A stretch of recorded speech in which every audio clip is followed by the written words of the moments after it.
1 Timóteo, capítulo de número 3. A gente vai ver Paulo escrevendo ao pastor Timóteo, é um jovem pastor, e ele agora vai dar algumas diretrizes como deve se comportar os obreiros da casa do Senhor.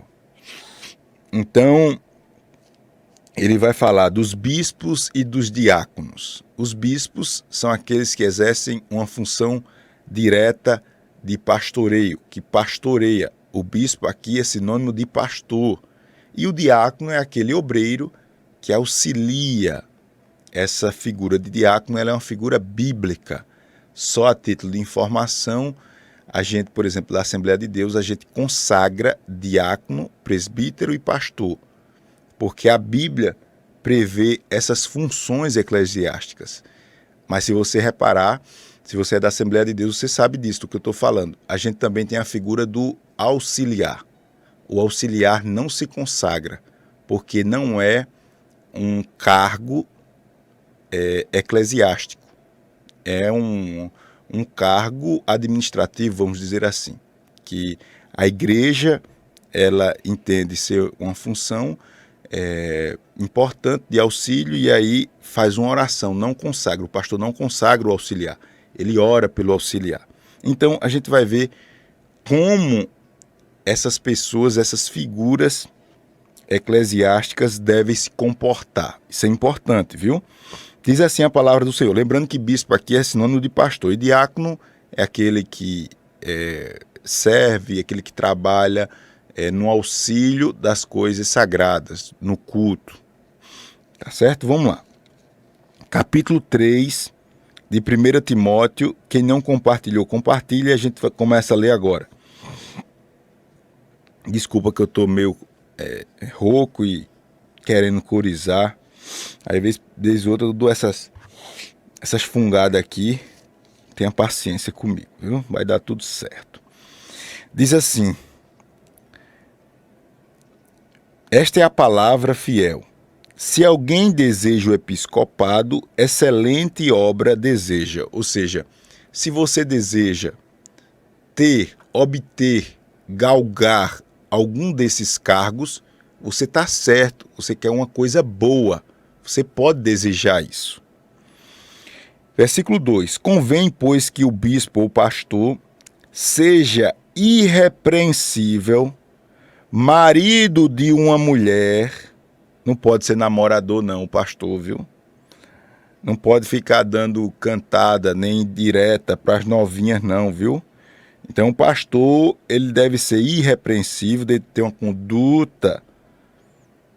conduta equilibrada, marido de uma mulher, vigilante, sóbrio, ou seja, não pode ser um homem dado ao vinho, dado às coisas que lhe tira do equilíbrio, honesto, hospitaleiro, apto para ensinar, não dado ao vinho, não espancador, ou seja, não pode ser um homem violento, não cobiçoso, ou seja, deve estar satisfeito com o que tem, não de torpe ganância, que é a mesma coisa, mas moderado, não contencioso, ou seja, não uma pessoa chegada a discussões, a brigas, e não avarento. Aí continua dizendo, tudo que um pastor deve ter, que governe bem a sua própria casa, tendo seus filhos em sujeição com toda a modéstia. Porque se alguém não sabe governar sua própria casa, terá cuidado da igreja de Deus. Aí continua ainda dizendo como o pastor deve ser, não neófito, ou seja, novo na fé. Paulo orienta agora, no nosso estudo bíblico, Timóteo, dizendo que um pastor, um bispo, não pode ser novo na fé. Essa pessoa tem que ter experiência e ser experimentado na fé. O neófito significa alguém novo. Para que ensoberbecendo-se, não caia na condenação do diabo. E aí ele continua dizendo os atributos que um pastor deve ter. Convém também que tenha bom testemunho dos que estão de fora, para que não caia em afronta e no laço do diabo. Amém? Então, todos esses atributos devem ter na vida de um pastor. E cá pra gente, viu? Não é só na vida do pastor, é na sua vida também. Ele está aqui dando uma aula a um pastor novinho que está na frente de uma obra agora chamada Timóteo. E ele diz: ó, Timóteo, eu vou te ensinar, Timóteo, para tu não sofrer aí. Então, quando tu vê um pastor, tu tem que consagrar um pastor que tem essa linha aí, Timóteo, viu? Mas, na verdade, essa linha não é só para o bispo, é para você, é para mim, enquanto crente, enquanto cidadão do céu. Aí é interessante, né, todas essas palavras, porque no verso 8 agora ele começa a falar dos atributos ou das qualidades que um diácono deve ter. Vamos agora aos atributos do diácono.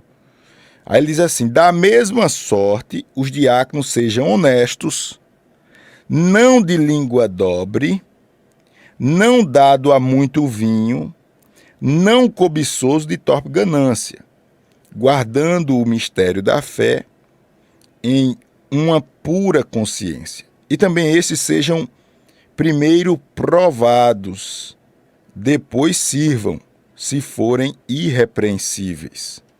Da mesma sorte, as mulheres sejam honestas. Está vendo que chegou na sua vez aí, mulher? Olha lá. Da mesma sorte, as mulheres, versículo 11, sejam honestas, não maldizentes, ou seja, mulher que usa a língua para maldizer, para contender, para falar mal do seu irmão, da sua irmã. O que tem de irmã que usa a língua para amaldiçoar os outros não está no gibi. Então, lição para a gente que está aqui, para mim e para você. A sua língua é para abençoar. Tiago já diz: como é que pode de uma fonte jorrar água doce e água salgada? Então, fica essa lição para a gente. As irmãs devem ser honestas, não podem ser maldizentes, sóbrias e fiéis em tudo. Versículo 12, os diáconos sejam marido de uma mulher e governem bem os seus filhos e suas próprias casas. Os diáconos também têm que ter cuidado, têm que estar satisfeitos só com sua mulher. Porque os que servem ou servirem bem como diácono adquirirão para si uma boa posição e muita confiança na fé em Cristo Jesus.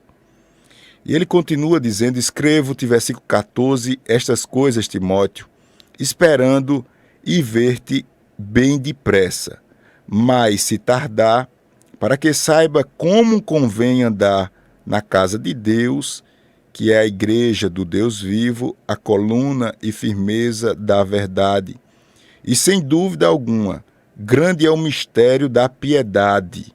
Aquele que se manifestou em carne foi justificado em espírito, visto dos anjos, pregado aos gentios, crido no mundo e recebido acima na glória. Amém? Então, aqui a gente tem um caminho para seguir, um padrão de fé, um padrão de comportamento ou um padrão de qualidade para todos os crentes. Todos os crentes. Não é só para o pastor, não é só para o diácono. Você viu que ele falou também aí das irmãs. Vamos correr, é bem pequenininho o capítulo 4. Viu, Aldinho? Então a gente vai ler o capítulo 4 também de 1 Timóteo aqui hoje na leitura.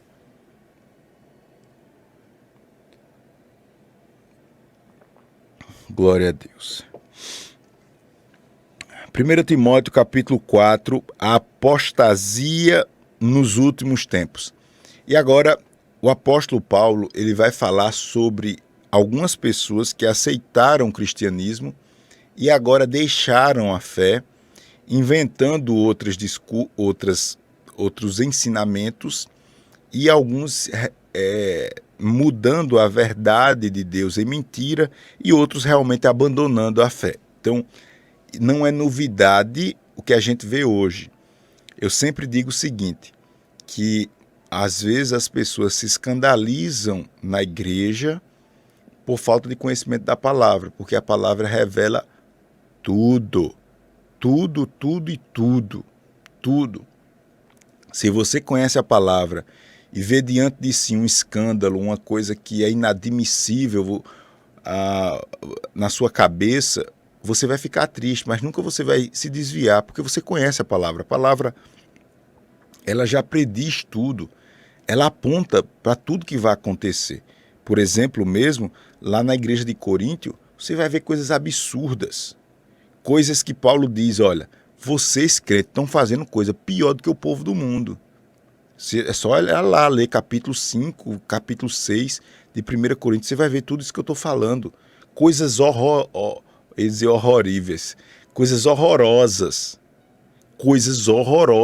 estavam acontecendo lá. Então, é possível que isso ainda aconteça nos nossos dias e acontece. Então, você precisa conhecer a palavra, por isso a importância e por isso que Deus abençoa tanto quem está participando dessa campanha, porque a gente está lendo versículo por versículo, parando, analisando, explicando. Quando você está aí, você não está vendo só lendo a palavra, você está lendo não. A palavra de Deus está lhe limpando, lhe curando. Isso é uma água que cai sobre a nossa alma. A nossa alma precisa ouvir essas verdades eternas. Então vamos continuar sabendo disso, lendo agora o capítulo 4 de 1 Timóteo, o nosso 16º encontro da campanha A Glória da Segunda Casa será maior do que a da primeira. Quem está com sono, diga amém. Não durma não, que a gente já está terminando. Diz assim, 1 Timóteo capítulo 4. Mas o Espírito expressamente diz que, nos últimos tempos, apostarão alguns da fé, dando ouvidos a espíritos enganadores e a doutrina de demônios, pela hipocrisia de homens que falam mentiras, tendo cauterizado a sua própria consciência, proibindo o casamento e ordenando a abstinência dos manjares de Deus, ou que Deus criou para os fiéis, e para os que conhecem a verdade, a fim de usarem delas com ações de graça. Porque toda criatura de Deus é boa, e não há nada que rejeitar sendo recebido com ações de graças. Porque pela palavra de Deus e pela oração é santificada. Olha só, o que era que estava acontecendo aqui nos dias do apóstolo Paulo e desse pastor chamado Timóteo? As pessoas começavam bem na fé. Daqui a pouco se levantava um filho do diabo no meio do povo de Deus, com uma novidade, com uma doutrina. E Paulo aqui, ele está rebatendo possivelmente a grande, como eu posso dizer, a grande polêmica, a palavra é essa, a grande polêmica que essas pessoas criavam a respeito dos alimentos e dos dias santos, sem contar com outras coisas mais graves. E Paulo chama essas pessoas que levantam essas discussões inúteis no meio da igreja. Paulo atribui esses ensinamentos a ensinamentos de demônios, porque esse tipo de coisa não edifica a igreja, atrapalha o crescimento da igreja e separa os irmãos. Eu vou dar um exemplo aqui.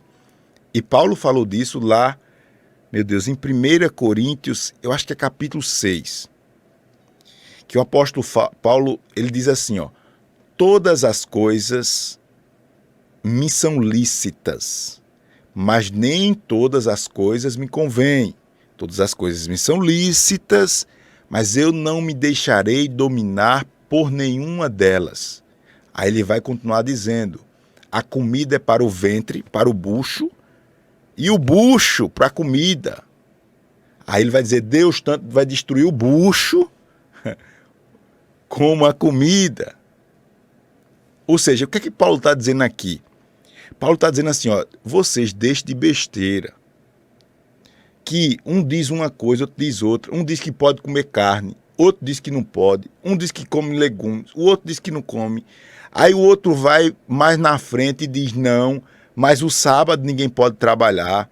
Aí o outro diz não pode trabalhar no domingo. Não, mas tem o dia não sei de quê, não sei das quantas, que é santo esse dia. Esse dia ninguém pode fazer isso. Aí Paulo diz, olha, pelo amor de Deus, parem com isso. Parem com isso, parem com isso. Vocês façam como vocês querem. Se você acha que tal dia é santo, fique com o seu dia santo. Não tem problema não, não é pecado não. Se você acha que deve comer carne, arroche, faça um churrasco todo dia. Agora, se você vê o seu irmão que não come carne, então não fique condenando ele não. Pare com isso. Tanto faz. Aí ele diz aqui, ó, porque através de uma oração você santifica e pronto. Você santifica e pronto a comida e vai comer mesmo e pronto. Não, pastor, não come isso não, porque não sei o quê. É problema seu. Mas não queira brigar por causa disso, não. Não queira dividir a igreja por causa disso, não. Eu não como, pastor, com isso, eu não como com aquilo, porque eu acho que é assim. Pronto. Agora veja o que Paulo vai dizer nesse contexto de Coríntio, e é o que ele está falando aqui. Ele vai dizer, ó, vocês se virem, façam o que quiser com os dias da semana e com as comidas. Agora tem uma coisa, que vocês não podem fazer o que querem. É com o seu corpo. Com o seu corpo vocês não podem fazer não. E sabe o que era? Que essas pessoas estavam criando como doutrina, dizendo que o nosso corpo não interessava para Deus. Era assim, eles pensavam, o corpo quer o pecado, então você pode se esbanjar no pecado, se lambuzar no pecado, porque Deus considera a sua alma. Você se lambuza no pecado, faz tudo que seu corpo quer, porque na verdade Deus está interessado não é no seu corpo, Deus está interessado na sua alma. Olha a doutrina que esses miseráveis estavam inventando. Aí Paulo diz nada disso. O seu corpo é templo e morada do Espírito Santo. Vocês não podem estar fazendo o que quer com o corpo, não.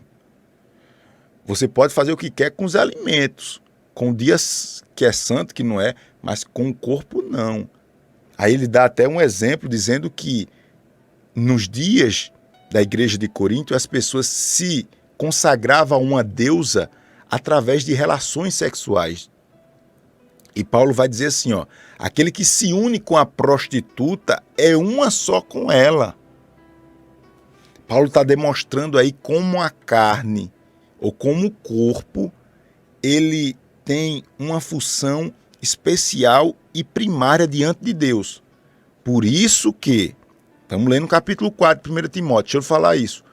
Por isso que todo pecado contra o corpo são pecados graves, ou pecados na carne ou da carne, como por exemplo, pecados de ordem sexual, pornografia, sexo fora do casamento. Essa linha aí, isso são pecados que nós poderíamos classificar como pecados horríveis, no sentido de ser grave espiritualmente. Pecado de homossexualismo, que não é diferente do pecado da prostituição, do sexo fora do casamento, da pornografia, isso tudo está junto. Então veja bem, por que, pastor Júnior, esses pecados são tão graves? Porque esses pecados destroem a casinha de Deus. E o que é a casinha de Deus? É o seu corpo. Quando você está preso a esses pecados, você simplesmente coloca Deus para fora dessa casinha. porque o seu corpo é santo. Na verdade, não é nem seu. Foi comprado por Deus. Está lá em 1 Coríntios capítulo 6. Tudo isso que eu estou falando. Então, cuidado. Você que está preso à pornografia, você que está preso ao homossexualismo, você que está preso ao sexo fora do casamento, você que está preso a alguma dessas linhas de pecado. Pastor, quer dizer que esses pecados... Porque o senhor está falando uma coisa, pastor, que eu nunca vi. O senhor está dizendo, pastor, que existe pecadinho e pecadão? Estou dizendo que tem pecados gravíssimos. E essa linha de pecado é um dos pecados gravíssimos. Entendeu? Talvez não seria correto a gente dizer que pecadinho ou pecadão, mas pecados que tira Deus da sua vida. Pronto. É um pecado que destrói essa casinha que é o corpo, que é a morada de Deus. Seu corpo é a morada de Deus. Quem entendeu diz amém. Então, quanto aos alimentos, meu irmão, faça uma oração e arroche. Ah, pastor, é porque não pode comer carne não sei de quê. Não pode o quê? Faça uma oração e arroche. Coma. Né? É o que Paulo está dizendo aqui. Que ele diz que tudo que Deus faz é bom, faça uma oração dando graça e arroche. Aí, versículo 6 diz assim, para a gente concluir. Fidelidade do capítulo 4, eu estou falando aqui de 1 Timóteo capítulo 4, verso 6. Diz assim, ó. Fidelidade e diligência no ministério. Versículo 6. Propondo essas coisas aos irmãos, será bom ministro de Jesus Cristo, criado com as palavras da fé e da boa doutrina que tem seguido, mas rejeita as fábulas profanas e de velhas e exercita-te a ti mesmo em piedade. Porque o exercício do corpo ou corporal para pouco aproveita, mas a piedade para tudo é proveitosa, tendo a promessa da vida presente e da que há de vir. Ele está dizendo aqui que o exercício do corpo pode se aproveitar para alguma coisa, mas o exercício da alma deve ser através da piedade, ou seja, piedade é amor. Então, você exercita o corpo e tem algum proveito. Mas quando você se exercita na piedade, no servir, você tem mais proveito ainda, e isso lhe leva à vida eterna.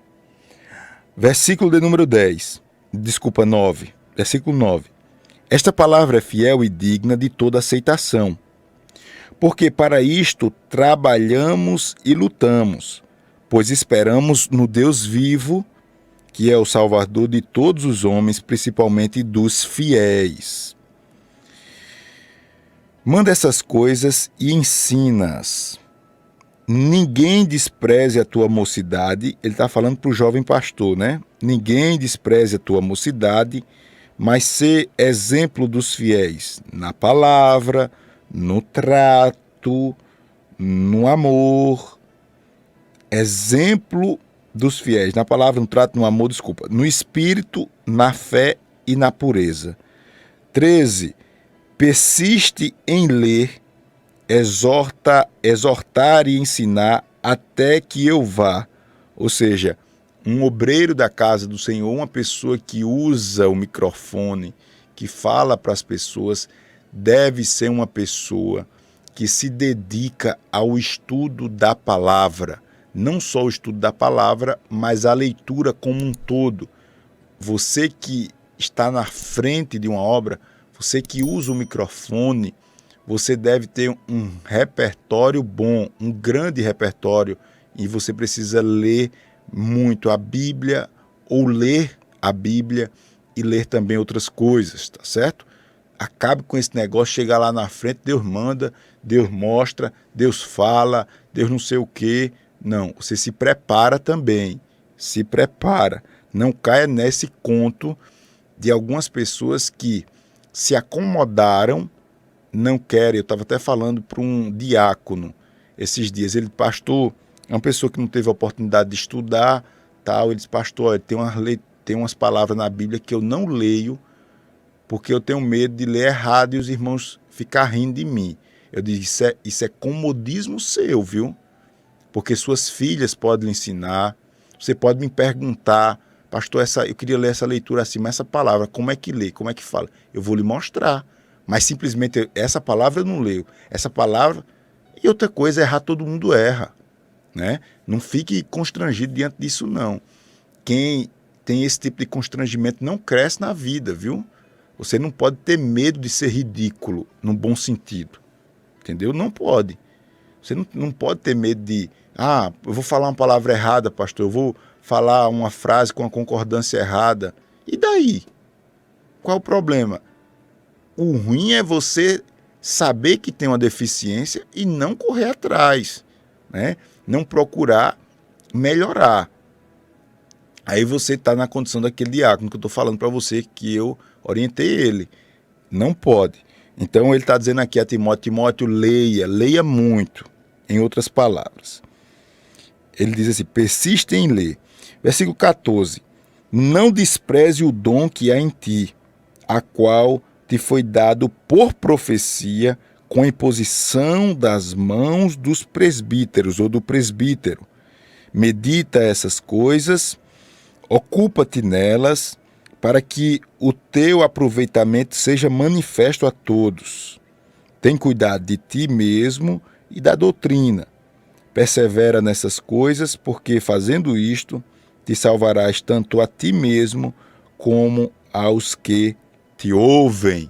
E você diz amém e glória a Deus. Glória a Deus.